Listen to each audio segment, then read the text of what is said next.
नमस्ते स्वाहा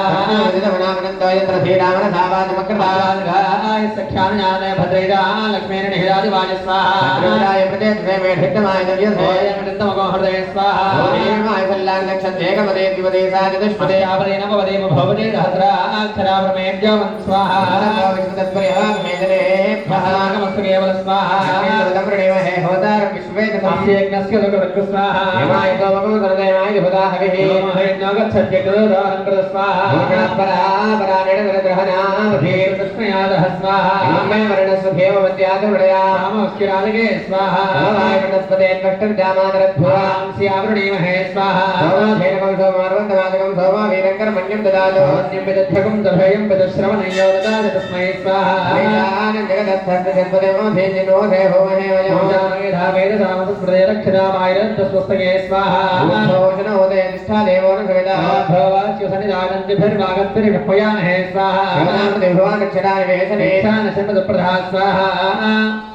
आदित्यादि आवाहिताभ्यः सर्वाभ्यो देवताभ्यः इदं नमः ततः सर्वतो भद्रमङ्गला सिद्धान् देवता हवनं करिष्ये।